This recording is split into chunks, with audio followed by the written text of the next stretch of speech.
Bu dunyoning qanchalik ko'r ekanligini bilamsiz. Men sizga bir voqeani so'zlab beray.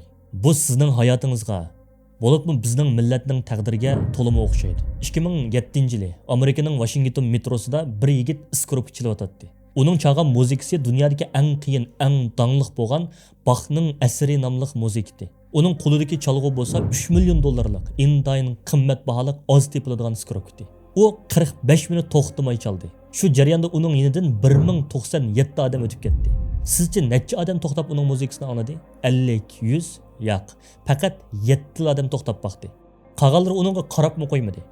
Ba'zilari uni tilamchi deb o'ylab oldiga bir qancha sent yoki dollar tashlab o'tib ketdi. Undaqda bu kishi kimdi? Bu dunyoviy muzikant Joshua Bill'ti. Lekin qiziq yeri endi boshlanadi. Shu kuni metro bekitining til kamerasi tortilgan ko'rinishning 2 minutlik qismi YouTube'ga qo'yildi. Mavzusi Joshua Bill'ning metrodagi konserti. Nima bo'ldi bilamsizlar? Metroda uning yuziga qarabmi qo'ymagan shu insonlar YouTube'da bu sinni bas-basda ko'rishdi. Ko'rilish soni 10 millionga yaqinlashdi. Inkaslarni o'qib beqing. Vah, nima degan talat bu? Buni anglamaganlar nima degan ahmoq kishilar deb nurg'unlagan inkaslar yozildi. Lekin metroda naq maydonda anglaganda u tilamchi.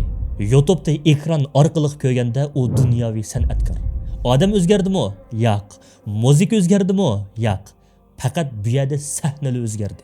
Ya'ni o'rab qochilash o'zgardi. Bizchi, ya'ni siz bilan men. Biz hozir dal shu metroda koni chapan kiyilib soz chilayotgan Joshua Bill'ga o'xshab qoldik. Qo'limizda 3 millionlik soz. Ya'ni bizning haqiqiy iymonimiz, bizning haqliq da'voyimiz bor. Ammo biz uni dangliq sahnada emas, balki shu ko'chada tilamchining qiyofasida turib chilayotimiz yoki o'z da'voyimizda anglatyapmiz. Shunga dunyo bizga qarab, "Voy bechora" deydi-da, oldimizga 2-3 seni tashlab o'tib ketadi. Ular bizning san'atimiz, ya'ni haqiqatimizga hurmat qilmaydi. Ular faqat halimizga ich og'ritadi yoki buning bilan hech kori bo'lmaydi. Keling, bugun dunyoning sizni qandoq ahmoq qilayotganligi, texmi to'g'risi miningizni qandoq programmalab qo'yganligi haqida bir suhbatlashib o'taylik.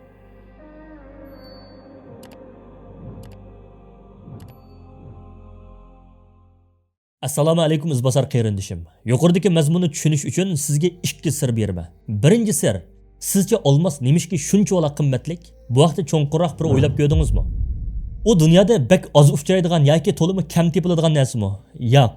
Geologiya, ya'ni yer shari ilmi nuqtasidan aytganda olmos degan oddiy bir karbondan iborat. Ya'ni biz taniydigan shu qop-qora ko'mirning yana bir xil shakllanishi, otilishi xolos.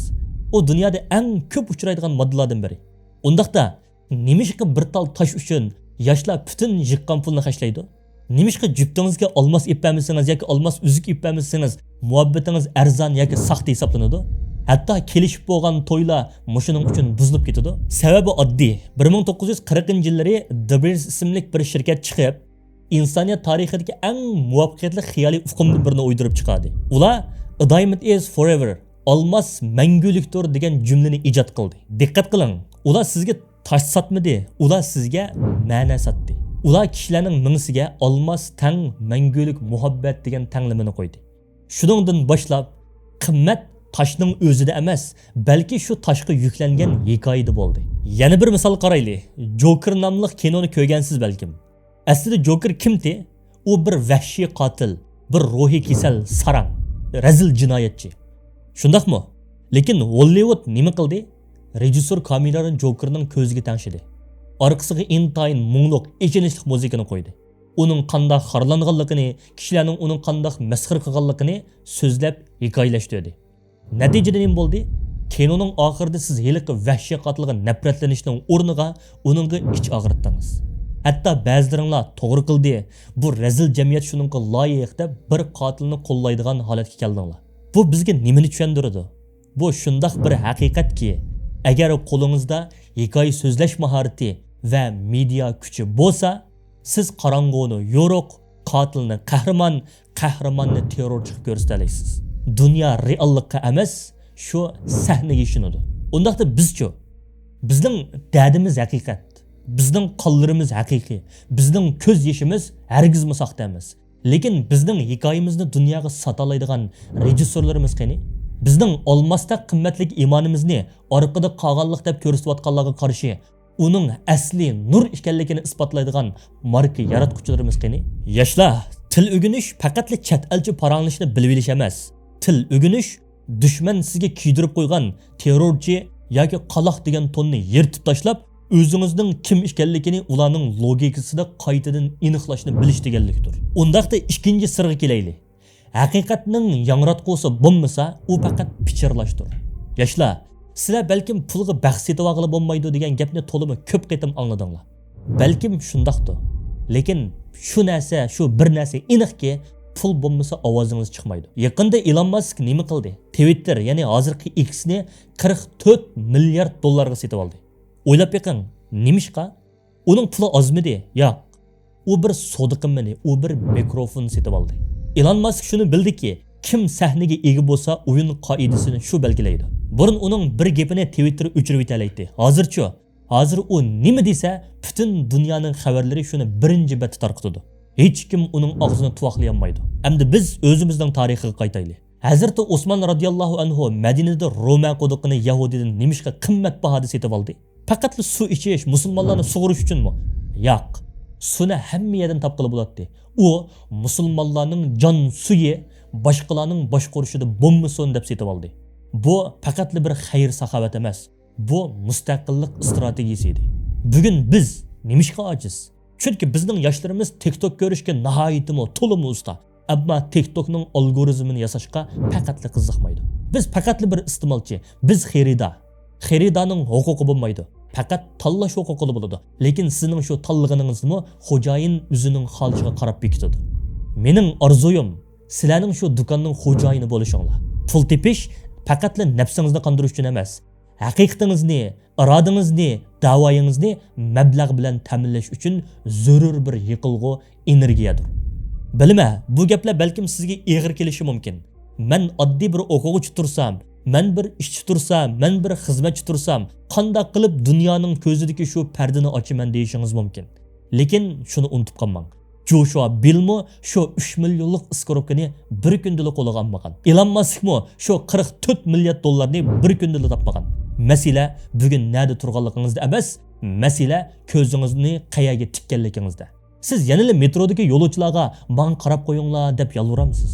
Yoki o'zingizning konsert zalini qurib chiqish uchun bugun bir xish qo'yamsiz. Tanlash yanada sizda. Bugungi suhbatimiz faqat bir quruq parangli bo'lib qolmasligi uchun sizga ta'sir kuchi mashqi berma. Buni cho'qim sinab ko'ring. Birinchi, tanlash. Madaniyatimizga biror go'harni, masalan Uyg'ur taomlari yoki Uyg'ur milliy tibobatini tanlang. Ikkinchi, falsafa yuklash. Buni dunyoga tonishtirganda hargizmi biz shunday qilamiz, bu bak mezilak, biz buningga omroq deb oddiy tarjima qilib qo'ymang. Siz bir tarjimon emas, siz hikoyachi. Uningga bir falsafa yuklab so'zlang. Uchinchi, amaliy misol. Masalan, lag'manni oddiy bir ximir tomoq deb emas, uzilmas rishta yoki abadiy bir baxtliki oilaning uli deb tushuntiring. Ximirning uzunligini umrning uzunligiga va muhabbatning oxirigacha umrvoyat davomlashiga bog'lab ta'sirli bir ma'no yuklang. To'rtinchisi, sinaq. Qani siz bir parcha nonga olmasning qimmatini bera olamsiz? Sinab beqing. Beshinchi, natija. Agar siz qo'lingizdagi hunar bilan tilni mushundaq birlashtirib turib, millatning qimmatini san'atga aylantira olsangiz, sizning 1 yildan 3 yilgacha bo'lgan oralikda millionlagan ko'rurmani va xalqaro kanalga aylanishingizda hech qanday gap yo'q.